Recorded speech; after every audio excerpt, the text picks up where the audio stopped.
What if the man you asked to pretend to love you turned out to be the one you were meant to love for real? A woman's desperate lie turns into a beautiful twist of fate when a humble mechanic reveals he's actually a CEO, proving that sometimes love hides in the most unexpected places. Watch till the end. This story will melt your heart and restore your faith in real love. Subscribe, rocks like. Share. It was a gray, rainy afternoon in San Francisco, the kind where the sky felt heavy and the streets gleamed with reflections of passing cars. Inside Harris Auto Repairs, the rhythmic clinking of tools filled the air. Jake Miller, male 34, a broad-shouldered mechanic with kind blue eyes and oil stains on his sleeves, was finishing up for the day. He lived a quiet life, fixing cars, keeping to himself, and hiding a truth no one around him knew. He wasn't just a mechanic. He was the CEO of the entire Harris Motors chain, a man who preferred engines to boardrooms. Just as Jake turned off the shop lights, a red car screeched into the lot, splashing through puddles. The driver's door flew open, and Sophie Lane, female 29, stepped out, elegant yet flustered, her rain-soaked hair clinging to her face. Her eyes held both determination and desperation. "Are you Jake?" she asked, slightly out of breath. He nodded, a little confused. "Yeah, you having car trouble?" "Not exactly," she said, voice trembling slightly. "I need a favor, a really strange one." Jake wiped his hands on a rag, amused. "Go on." Taking a deep breath, Sophie explained. "My ex is getting engaged tonight. My family's hosting the dinner. Everyone expects me to bring my boyfriend, except I don't have one. Can you pretend to be him? Just for tonight?" Jake blinked. He thought she was joking, but her trembling hands told another story. "You're serious?" he asked. "Dead serious," she replied. "I'll pay you whatever you want."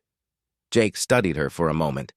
Something in her eyes, the same kind of hurt he'd once seen in his own reflection, made him say yes. "You don't need to pay me," he said simply.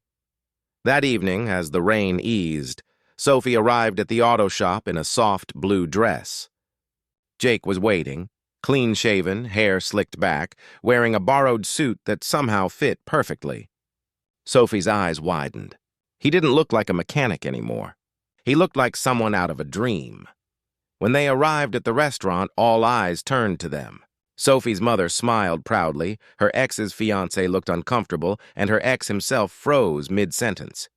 Jake handled every moment with calm confidence, pulling out Sophie's chair, laughing at her father's jokes, even making polite conversation with the guests.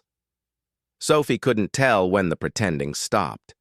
Every time Jake looked at her, it felt real, his warmth, his attention, his quiet understanding. It wasn't the performance of a stranger. It felt like the affection of someone who cared. When the dinner ended, Sophie exhaled with relief. "Thank you," she whispered. "You saved me tonight." Jake smiled softly, his voice low and sincere. "Maybe I saved both of us." Outside, rain began to fall again. He walked her to her car, the two of them silent under the streetlight. Neither knew it yet, but that night was only the beginning of something neither of them planned. A love story born from a lie, but built on truth neither could deny. The next morning, Sophie woke up with one thought replaying over and over. Jake. His smile, his calm voice, the way he looked at her like she wasn't invisible anymore. The dinner that was supposed to be a fake act had felt too real to ignore. She tried to shake the feeling off, but every time she closed her eyes, she could still see him pulling her chair, laughing with her family, defending her with quiet confidence. That wasn't pretend. That was connection, deep, unexpected, and honest. Something she hadn't felt in years. A week later, after wrestling with her thoughts, Sophie drove back to the auto shop. Her heart was pounding harder than her car engine. She spotted Jake bent over the hood of a truck, his sleeves rolled up, grease on his hands, completely focused. "Hey, Jake," she called, smiling shyly. He looked up, surprised but happy. "Back for another pretend date?" he teased. She laughed nervously. "Maybe a real one this time." For a moment, the world seemed to pause, until a black SUV pulled into the lot. A man in a tailored suit stepped out and said, "Mr. Miller, your meeting at corporate headquarters is in an hour." Sophie blinked, confused. "Corporate headquarters?" she repeated. Jake sighed, setting down his wrench. "Guess I owe you the truth," he said gently. "I'm not just a mechanic. I own the company, Harris Motors." Sophie's mouth fell open. "So, you're a CEO who works on engines for fun?" He nodded with a humble grin. "Yeah, it helps me stay real." Sophie stared at him, half in disbelief, half in admiration. The man she thought was just a down-to-earth mechanic was actually a millionaire. But what mattered more was how grounded he still was. For a long moment, neither of them spoke. The air between them was charged, not with shock, but with something tender and honest. Finally, Sophie smiled. "You pretended to be my boyfriend and turned out to be the most genuine man I've ever met." Jake chuckled softly. "Guess we both had secrets." From that day on, their lives intertwined in ways they never expected. Sophie began visiting the shop more often, helping him organize charity events for young mechanics.